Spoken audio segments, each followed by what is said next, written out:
Ladies and gentlemen, good day and welcome to the Q2 and H1 FY2024 earnings conference call of Blackbox Limited.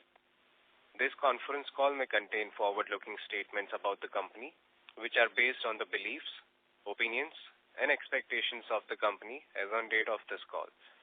These statements are not the guarantees of future performance and involve risks and uncertainties that are difficult to predict. As a reminder, all participant lines will be in the listen-only mode, and there will be an opportunity for you to ask questions after the presentation concludes. Should you need assistance during the conference call, please signal an operator by pressing star, then 0 on your touchtone phone. Please note that this conference is being recorded. I now hand the conference over to Mr. Sanjeev Verma, Whole-Time Director and CEO of Blackbox Limited. Thank you, and over to you, sir. Thank you. Hello and good morning, everyone. I hope all are keeping safe and healthy, and I wish everyone a very happy Diwali and a prosperous New Year. On behalf of Blackbox Limited, I welcome everyone to our Q2 and H1 FY24 earnings call. On the call, I'm joined by Deepak Bansal, Executive Director and Global CFO, and SGA, our Investor Relations Advisors. We have uploaded our results presentations on the exchanges, and I hope everybody had an opportunity to go through the same. We are happy to meet again. I'll start with a brief overview on the company, followed by business and financial performance for Q2 and H1 FY24.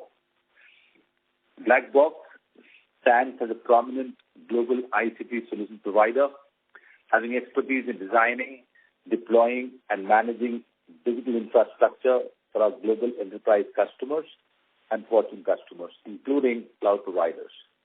With our expertise of more than 4 decades now, businesses have the capability to create and deliver technological solutions and services that align with their essential business objectives. We have established ourselves as a trusted and strategic partner in IT solutions and services, expediting business transformation and strengthening the foundational elements of digital infrastructure such as network, customer experience, connectivity, and more. Our global strategy is based on the principle of think global and act local. It enables us to maintain relationships with our global perspective. Simultaneously, it allows us to stay relevant by providing flexibility to our customers to cost-effectively deliver in 35 countries, including operations from our Center of Excellence in India. We're delighted with our Q2 and H1 FY24 results, showcasing a significant enhancement in EBITDA margins and overall profitability. This positive outcome is attributed to our cost rationalization program and improved productivity yields. The strong performance was on the back of consistent increase in the order book. The project's backlog for North America has been on a continuous uptrend. Just to highlight, on the order backlog for North America, as of September 21, the order was at $100 million, with increase to $144 million in September 22, further to $209 million in March 23, and as of September 23, our order backlog increased to $233 million.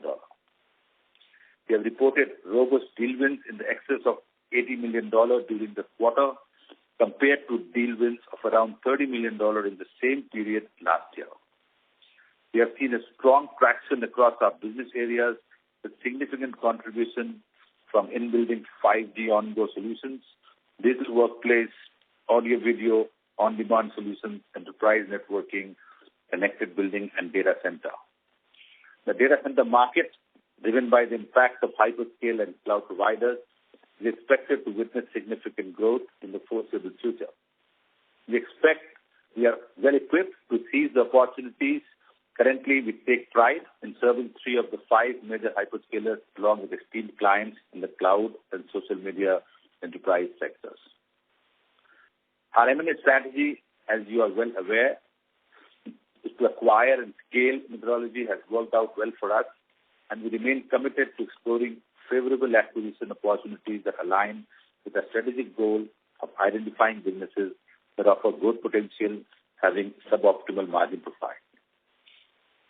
These prospective acquisitions should synergize effectively with our existing operations, enabling us to attract new customers, enhance current business initiatives, support expansion into untapped geographic regions, and foster the development of new capabilities, thereby helping us to turn around the business quickly and bring short-term synergy. So overall, just to summarize, we have seen consistent growth in order book and deal wins despite the difficult economic environment. It is a testimony of the strength of our business model. We are optimistic that we'll continue to see the same momentum in the coming quarters, helping us boost our confidence to achieve our stated guidance for fiscal 24. That is it from my side. I now hand over the call to Deepak to run through the financial highlights. Thank you, Sanjeev, for the detailed overview. Good morning, everybody, and I wish everyone very happy Diwali and prosperous New Year. I will now discuss our financial performance for Q2 and H1 FY24. We are delighted to report best half-yearly performance across all our business parameters. On a half-yearly basis, revenues for H1 FY24 witnessed a growth of 7% year-on-year to INR 3,146 crores from INR 2,934 crores in H1 FY23. Q2 of FY24 revenues stood at INR 1,574 crores, which was flat when compared to Q1 of FY24 and Q2 of FY23.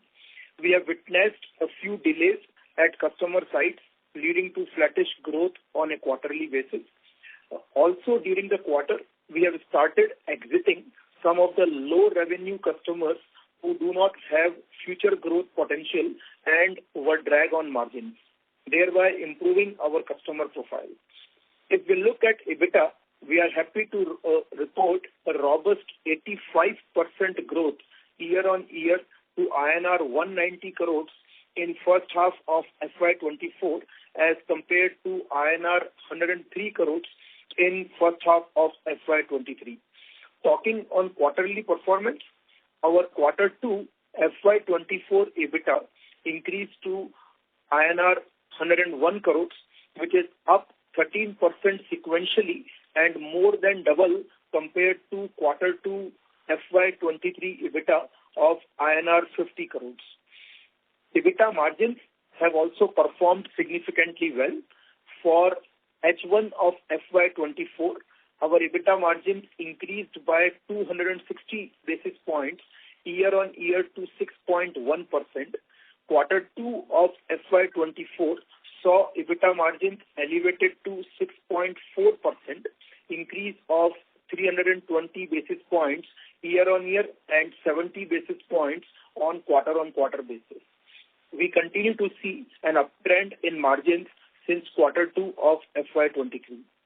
We believe our focus on cost rationalization and improved productivity have started to yield positive results, thereby increasing our EBITDA margins.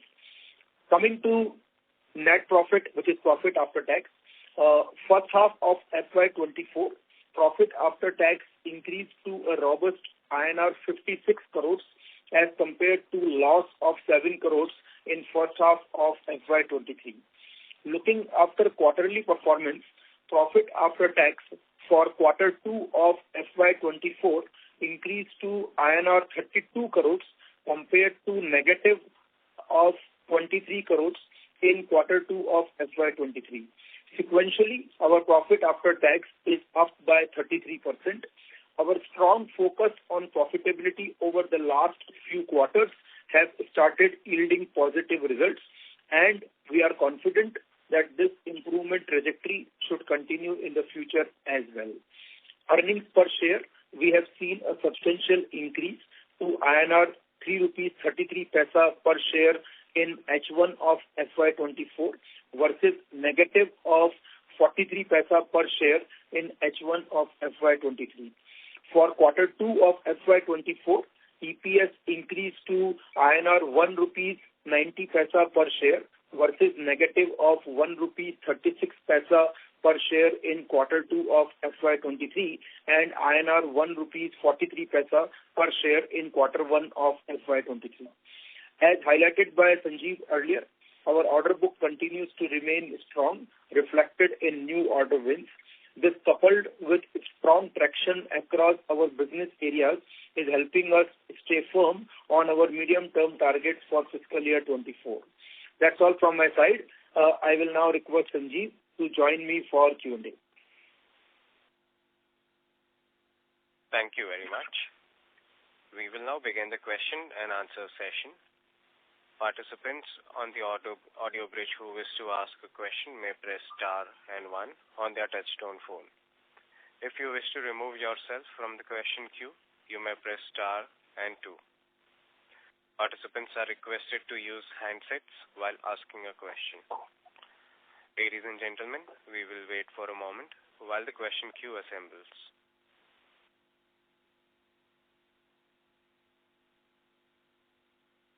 The first question is from the line of Deep Shah from B&K Securities. Please go ahead. Hello, good morning. Sir, thank you for the opportunity. My first question was on the commentary that you gave that there have been few delays on customer side and you exited low revenue customers. So to pass to this question, if you could elaborate a bit on, what are the nature of these delays and given how the macro environment is, do you think that this is not really transient? It will go on for, say a year or year and a half, or you think it will turn around pretty soon? The second part of this question would be, we have a lot of about 2,000 plus customers with, say, revenue less than 5 crores. So when you say you're exiting low revenue customers, what is the, the thought process you have that, how much do we want to rationalize our customer base and what would be a sweet spot for us to be? So that's the first question. I'll come back for more. Thanks for the question. I think, so I'll answer in two parts. On the first part with respect to delays with respect to customers, I think we are a reasonable part of our business of projects which are dependent upon customer readiness of site, including vendor supplies to support their projects. And more specifically in the data center space, we work very closely with other ecosystem partners. It could be on the construction side, or it could be on the electrical or power side, who also build the data center when the greenfield is going on. So we have to work in tandem to be able to see that our technical work or IT work is worked alongside some of the ecosystem partners. And therefore, a readiness of a site is important for us to be able to move our projects further. We have seen some challenges and delays. I don't expect that to be a longer term with respect to or having it occurring often. But in a project, it is dependent upon certain ecosystem partners, be it a technology supply vendor, be it other ecosystem vendor. And from a services standpoint, we have to work in tandem with that. So customer site readiness for a project is important. In general, of course, there is a softness in the IT space in general, but I consider our overall specific business to be a large portion to be non-discretionary. We're not expecting a significant matter for us to be affected, but we are cautious and we're taking measures to see that we are able to burn our backlog, which remains very, very strong, to be able to deliver the required revenue that we are looking for. The second part of your question with respect to customers and our direction to assess, I think it's a normal business process. I think we definitely want our yield from our customers to be high. As we move forward to grow our business into a high trajectory, it's important to assess our focus on our customers. We will not be able to deliver quality and delight our customers if we do not focus and see the yield we get from a customer. To that extent, we are currently assessing customers over the last 3 years period, assessing the yield from those customers and possibility of what we can do. And this is we are taking measures to ensure that we take prudent measures that we do not see a possibility or we see very small customers and the profit is not high, we take a measure to either increase our prices to get the better yield, or if we are not able to handle that, we want to exit those customers. We do not expect that to be a large drag on our revenues. It might be mild. In fact, it would be a positive impact to our margins, gross margins and profitability going forward.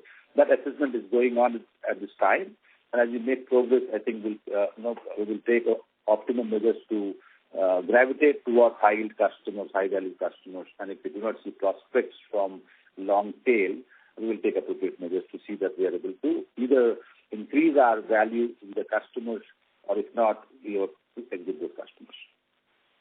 Right, sir. Thanks for that detailed answer.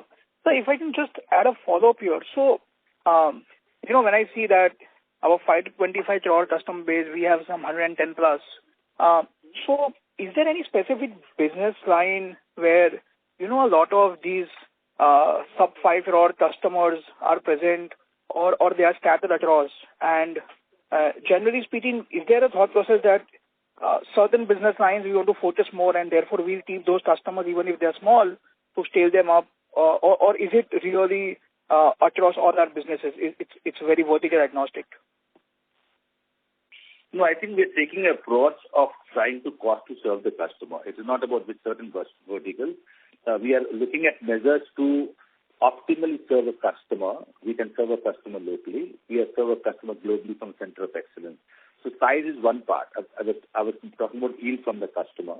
So if the yield from the customer is our cost to serve and therefore our profitability, as a number of transactions with the customer, and there are various ways to do that, right? We can also do it from a low-cost geography in India, and if that works out, we would get better yield, and therefore there's no need to exit. But if we have a very highly local job, even if transactions and we make $50,000 a year, that's the position we take as to what the cost to serve is high. So it's not a specific type of customer or a specific type of services. It's in general taking a view of potential with the customer. We want to do more with less, right? We want to focus and delight some of our largest customers that we serve. All customers are important, but I think more important is yield from our customers and potential for the customers in the next 2-3 years' time. So we are going through a scientific process. If we can serve it from a low-cost perspective, then we'll not exit the customer. We're looking at yield from a customer as to what margin we earn from the customer, what is the potential going forward. Right. So thank you so much. So the second question would be actually on, say, the deployment of cash or debt or acquisition. So I think it's becoming more clear now that interest rates or elevated interest rates are here to stay for some time. Any change in which we are thinking about, say, acquisitions or therefore resultant debt or debt reduction, the entire area, then anything that we've changed, or we still will look out for acquisitions and the idea to repay some debt in FY25 because we should ideally generate some cash in F25, that remains as it is. Any further on this would be really useful. Yeah. So I think our stated position has been, and I will defer the question of debt to Deepak, but let me complete our strategy and acquisition. So I've stated before that we follow strictly our economic goals for acquisition. We are not emotional about economics, right? So we will not be acquiring because we just want to acquire to scale. We will see if it's accretive in the short term, as I quoted in my call. We look at short-term synergies. It should make sense for us because use of cash, appropriate use of cash is extremely important for us, right? So we will be looking at acquisitions to grow. We will not just randomly wanting to acquire. We are a value buyer. We want it to be accretive in the short term. We look at whether we can make it synergistic. We are looking at suboptimal margin profile for us to aggregate and make it margin accretive for us and our shareholders. So therefore, that remains the thesis. With respect to cost of interest and debt, I will defer to my global CFO, Deepak, to respond. Deepak? Yeah. So yeah, our let's say say the borrowing stands at around 375 crores and with a cash in the hand of around 200 crores, our net debt stands at 175 crores. And if you look at our EBITDA of the first half, which is around 190 crores, we are right now, our net debt is let's say 0.5x or something of our, let's say, yearly EBITDA. If I just let's say on a conservative basis, if I just multiply by 2 also my EBITDA, then I am trading at almost like 0.5x of this thing on the overall debt. So I think yes, that cost, we don't see that the cost of the debt will go down sooner, and that is an uncontrollable item from our perspective, because if the Fed starts reducing the rates, like now today a lot of reports have come that including UBS and Citibank, that in 2024 people are expecting between 200 bips to 250 bips of reduction. But that's again not in our control. If that reduction comes in, that will directly flow to the P&L. But as of now, at least we are not expecting any increase, and we are not expecting, let's say, unless otherwise, like what Sanjeev told, that we really acquire the assets which are value accretive to us, then only our debt will go up. So anyway, from the overall basis, that asset will be value accretive. So the cost of the debt will not be, let's say, very, very high in terms of the overall value accretion in terms of EBITDA and revenues. Understood. I'll join back in the queue if anything else. Thanks, Sanjeev. Thanks, Deepak, and all the best. Thank you. Thank you. Participants who wish to join the question queue, please press star and 1 now. The next question is from the line of Jigar Shah from AK Securities. Please go ahead. Good morning. Thank you for giving me the opportunity. I have a couple of questions. So firstly, can you throw some light on the inorganic business opportunities? Have we identified any new areas of business, or would we like to excel in the same areas of business which we currently operate in? Thank you for the question. So we will, I think our areas of business, as we have said before, is focused around digital infrastructure. That includes connectivity, networking, modern digital workplace, cybersecurity, and managed services, right? And I think we will continue to focus in this area. We believe the potential in that area for building digital infrastructure over the next several years is immense, because the next generation of applications, AI, machine language, ChatGPT, from connected cars to Cancer Cure, will be driven on this digital infrastructure. So we are in good spot there, right? And with respect to acquisitions, we have not currently have nothing to comment with respect to citing, something that I can comment on. But we are opportunistic and will follow our thesis of being economically accretive to us and shareholders. We are economic and prudent buyers. So as Deepak said, we'll continue to see whether it bakes in well into our program so that we do not overload our debt. We do not stress our business. We want to continue to focus on profitable growth. And if that makes sense, we will pursue. Otherwise, I think we will drive our organic growth. Correct. Got it, sir. That was very clear.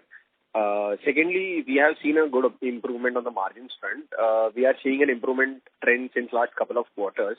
So do we expect this to continue for the second half of the year? Also, if you could highlight additional steps which we are planning to improve on this margins further.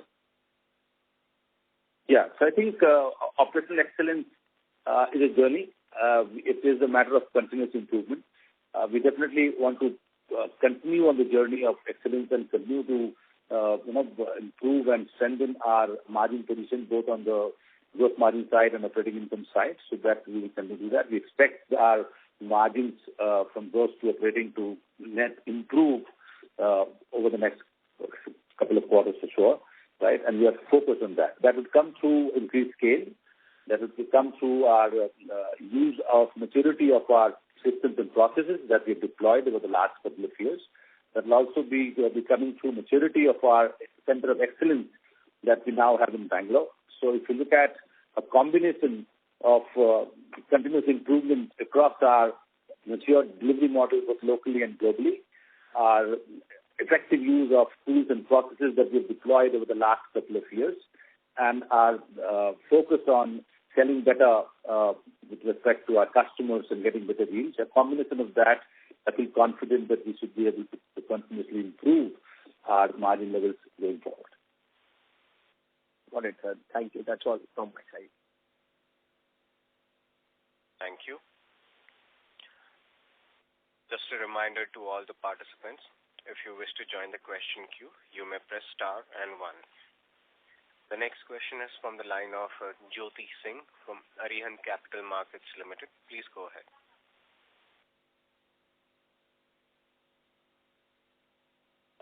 Yeah, thank you for the opportunity. And sir, congrats on the decent set of number. My question on the capex side, if you can guide us on that front, and another on the capacity utilization. Sorry, your first question is on the capex? Yes. Yes. Okay. So our business is a low capex business, and our business requires a capex primarily related to, let's say, the hardware and mostly the, let's say, the long-term software. If we buy something in terms of the applications or something, or maybe the new offices or the warehouse and all those stuff. So our capex is going to be in the range of between, let's say, $2.5 to $3.5 million every year. That's what our capex range is for the year. So we are low on the asset because it is more like a customer delivery. We don't have, let's say, a delivery model where we capitalize, let's say, the assets and then deliver to the customer. It is mostly enabling the business type of capitalization. So that's on the capex. Second question, Sanjeev, at least I missed it. What is the second question? On the capacity utilization side, sir. Like earlier, we were approx 80%. So we are on the same level or any changes on that front? Did you say your capacity utilization? No, capacity utilization. So basically, you are talking about efficiency of our technicians on the ground in terms of their utilization. Yeah. I'll take that. Okay. So I think in general, we run a pretty lean organization with respect to our forecasting of our resources. We currently operate at a capacity utilization northward of 80%. A capacity utilization of 85% is considered to be optimum and the best. So we do have some improvement to be done there. Considering our offshore resources in Bangalore that we have at which is a low-cost geography, we do need to create a little bit capacity, availability there to be able to address our customers. So I think we are utilizing our capacity efficiently. We do have some room, and as we mature, I think we should be able to hit more towards 85% capacity utilization from our resource perspective. But having said that, I think we should time our costs based on our revenue. So therefore, we do not need to be creating a large bench of pool of people. We have a 5% to 7% kind of a space to address our growth. So there is scope to improve that, but I think we are pretty optimal with respect to our capacity utilization. Thank you so much, sir. And sir, my another question is on the America market side. That earlier we discussed about that the strategic shift aim to drive the double-digit figure in the near term. So if you can update on that, if I missed. So I think we are, as I said, we are in the digital infrastructure space. We expect a large portion of the spend remains non-discretionary. We still see a strong momentum in our project order book, specific to connectivity and our data center projects. We expect the momentum to pick up in our cybersecurity as well. So I think across our business lines, I think we remain confident to be able to gain growth. Having said that, I think we are also, as I said, cognizant with respect to a larger economic situation, a little bit of softness on the IT services side. But I think for now, I think our order backlog, our current pipeline, gives us confidence that we are expected to keep our growth momentum going. Okay, thank you, sir. Great. Thank you so much. The next question is from the line of Jeevan Patwa from Saharsar Capital. Please go ahead. Yeah, Sanjeev, there is only one question. So this quarter we have got some severance cost. So how long you think this severance cost will come? For how many quarters more? I think we will have, this quarter the severance cost, if I remember correctly, data in front about 10 odd crores, I believe. We do not expect the severance cost to remain high going forward, but we do have some severance costs as we start to more mature our offshore. I think there's still some room to be able to reconstruct. We are still winding down some of our legacy ERP systems. We're down to 2 or 3 systems now. And once we are able to do that, we should be able to sit down on a single platform, and therefore some cost optimization will happen. We can take this kind of work from our shared services center in Bangalore. So we expect, at least over the next couple of quarters, to have some amount of severance to continue. Okay, so next year we will not have, so by end of this March, I can say that we will have everything streamlined.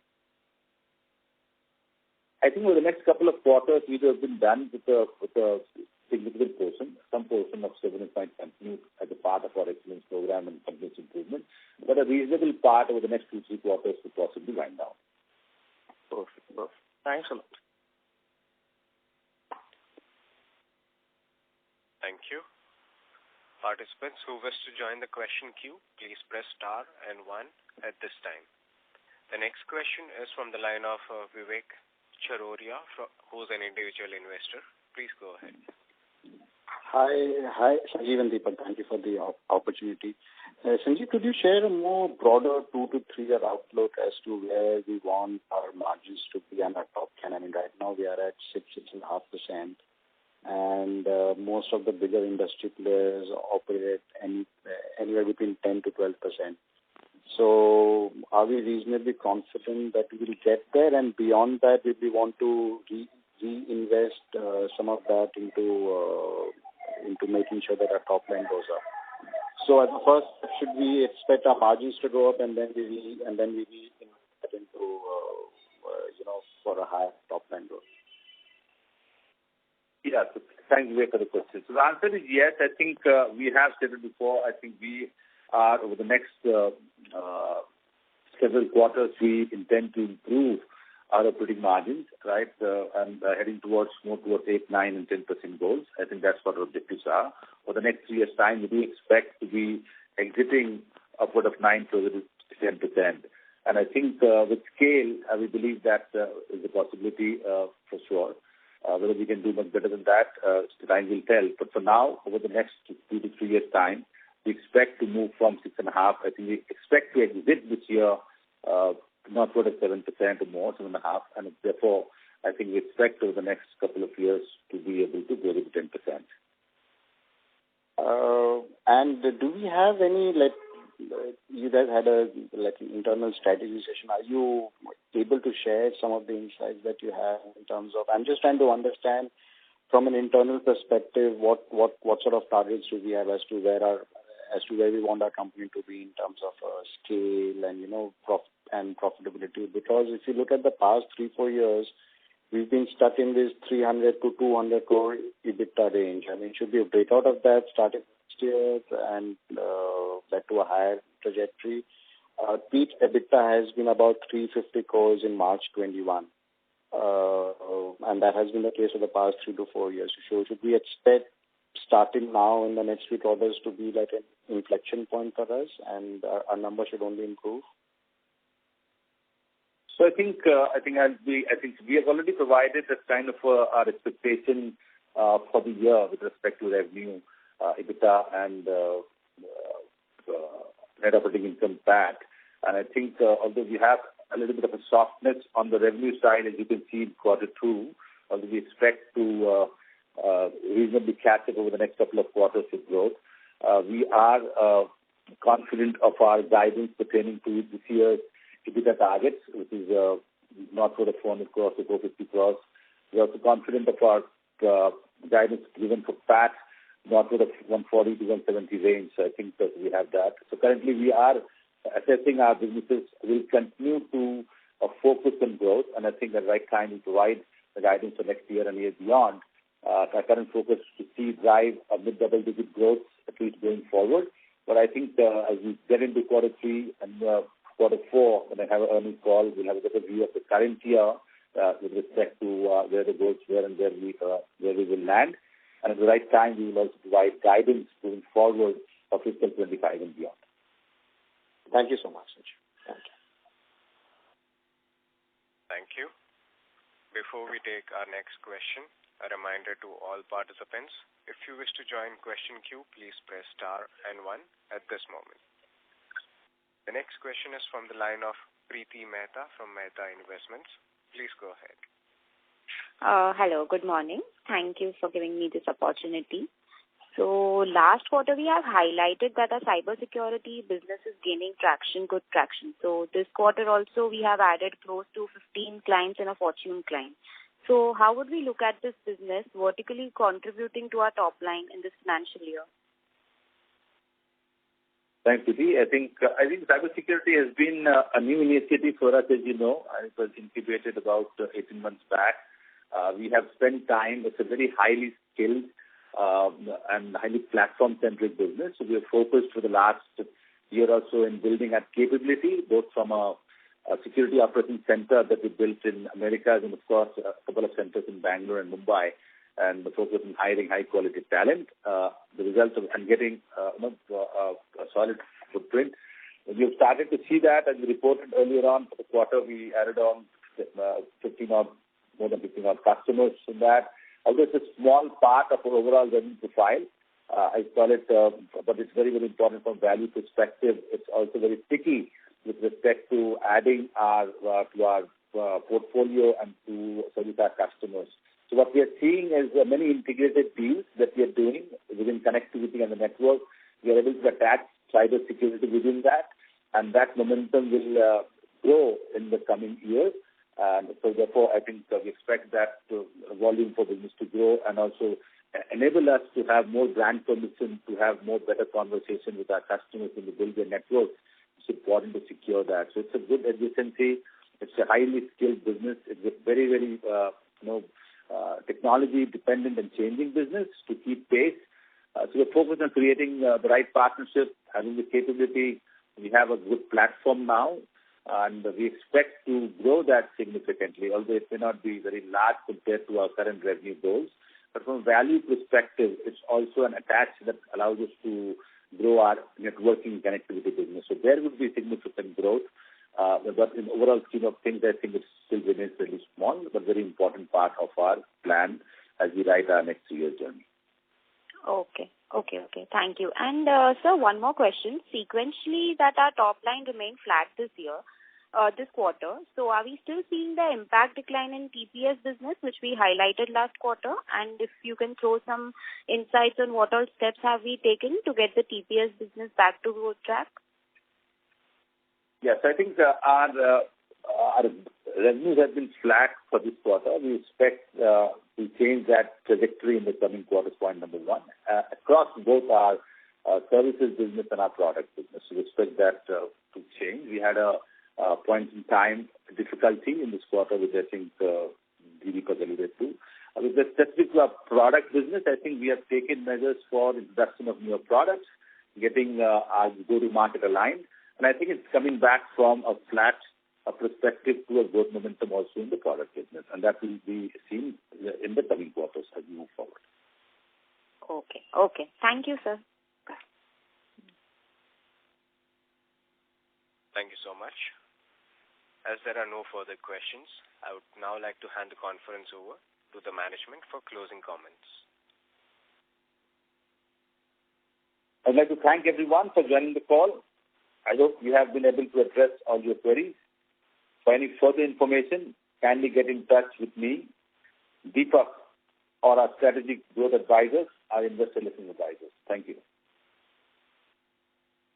Thank you. On behalf of Blackbox Limited, that concludes this conference. Thank you for joining us. You may now disconnect your lines.